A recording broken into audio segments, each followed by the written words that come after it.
Bem-vindo à lição número 9, Servir e Salvar.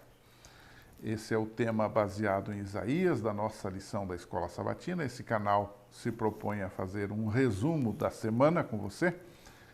E nessa semana nós tratamos de uma figura que aparece no livro de Isaías, chamada de servo.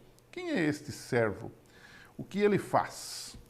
Bom, o primeiro tópico nos leva para a pergunta clássica. Quem é o servo? Em Isaías aparecem dois servos, um coletivo e um individual.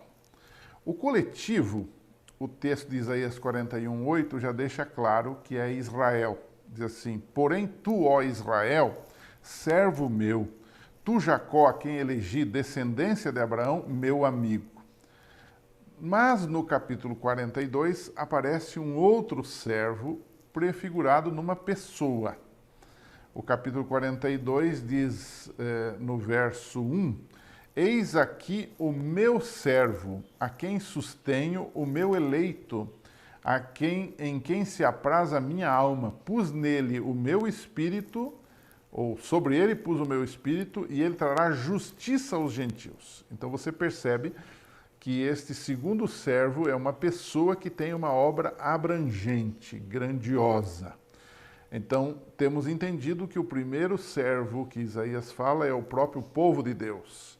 E o segundo servo, não menos importante do que o primeiro, logicamente acima do primeiro, é Jesus Cristo, o Messias. E nós vamos estudar um pouquinho sobre isso nesta semana e na próxima semana, né? Tanto é que em Isaías há uma figura que aparece com muita antecedência, prefigurando esse verdadeiro servo que era Jesus Cristo. Ciro, que foi um imperador persa, um rei persa, foi chamado por Deus de meu ungido. Embora ele fosse um pagão, inicialmente, ele foi alguém que serviu a obra de Deus. Alguém que fez uma obra de libertação, porque foi através dele que o povo de Deus pôde voltar para a Terra Prometida anos depois, no final do cativeiro babilônico, né? Já na era dos medos e dos persas. Então, nós entendemos que os dois servos são tanto o povo de Deus quanto o próprio Messias, que nesse caso refere-se a Jesus. Agora, a segunda pergunta natural nessa semana é: o que o servo devia fazer? Qual é a obra do servo? Primeiro, sobre o povo. O povo de Deus, que era Israel, que era Judá neste caso, devia servir a ele e confiar no seu poder para vencer os inimigos. Isaías 41, de 8 a 20. O servo, Jesus, por outro lado, teria uma obra ainda mais abrangente. Na semana que vem a gente vai voltar a isso, como eu já disse, né? Mas ele promulgaria justiça e libertação aos oprimidos do pecado. Além disso, ele traria salvação e conhecimento de Deus.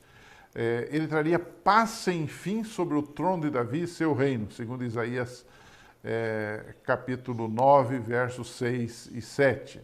Se você for também para Daniel 9, 27, diz que ele faria um concerto com muitos, no caso referindo-se ao povo de Deus, por uma semana, naquela clássica profecia de Isaías 8 e de Isaías 9, né?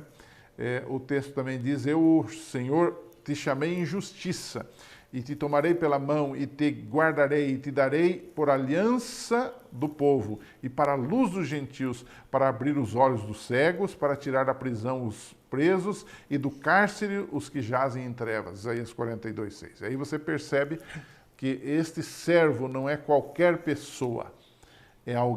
É uma pessoa com características divinas. E nesse caso, refere-se ao próprio Jesus Cristo.